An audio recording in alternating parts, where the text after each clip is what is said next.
Since Salah break, we were locked out by the bandit. No road channel that you can follow Libyan Sado, either to Gusau Zamfara state headquarters or to the neighboring state. Not even neighboring state, even neighboring villages and the farms. Nowhere you can get to yourself in a feast. The moment you leave Sado, not up to 2 kilometers, bandit will kidnap you, or else they will kill you. So the situation was worsening. We complained to our politicians and the government and the security entirely. It was later, for the past 1 week, we get APC Armourd tank from the mobile squadron. So they give support to that, to give escort to the travelers, and to give security to the road linking Gusau to Dansado. And recently, yesterday, the Armourd tank gave escort for the first trip, second trip, the third trip. One of the counter pickup truck carrying commodities like provision and foodstuff going to Dansado, it was spoiled along Hanutara. Then the APC Armourd tank gave escort to the rest of the vehicle and come back to rescue that vehicle. So accidentally, among the security personnel were just shot by the bandit while he was on top of the APC Armourd tank. So that security personnel was quickly rushed to Gusau for a treatment. Before they reached Gusau, the security was there. That's what happened yesterday. And previously, we cried to the Nigerian government, mostly Mr. President, Nigerian Army, or the whole defense headquarters to come to our rescue. The work of Dansado banditry attack is not for the work of the state government. It's not the work of the only Nigerian Army or Nigerian mobile squad. It's supposed to be a teamwork. Combined teamwork from the air strike, land strike, ambush, and attacks to come along before the bandit will be cleared.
Our interaction today stems from the fact that you remain the very, indeed, dependable ally in our desire to establish conditions for peace and stability across the country. And the Southeast geopolitical zone in particular.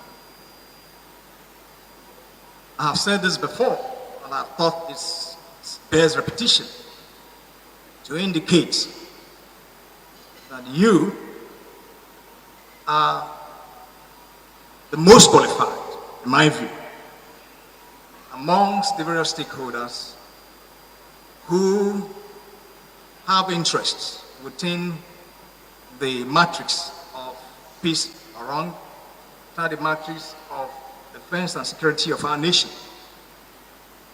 This is arising from the fact that you have the requisite training and experience to be able to contribute meaningfully to the current effort at redressing the imbalance of security within our country. This is because you have served, now retired and living amongst the people. You understand better issues that have to do with security. You have the ears and of course the eyes of those of us that are serving. You're also able to dissect the differences, the issues as they present themselves. You also know the misperceptions that have attended to security issues within the country. And so given the current dynamics of insecurity, the asymmetric nature of these threats, the hopes on you to advise us on way forward for their containment. Yes, the armed forces, just as was earlier pointed out, are the forefront of addressing these security threats. But we also believe that the feedback coming from you will be very critical in redressing these security threats. What makes the Southeast very peculiar is the current agitations to which, in my view, a good number of those who are in support of such agitations have a wrong understanding as to the realities on ground. But of course, you, in your very privileged and distinct position, you know better. We felt that engaging with you would be very useful in bringing understanding, greater understanding to bear on those who matter within the Southeast.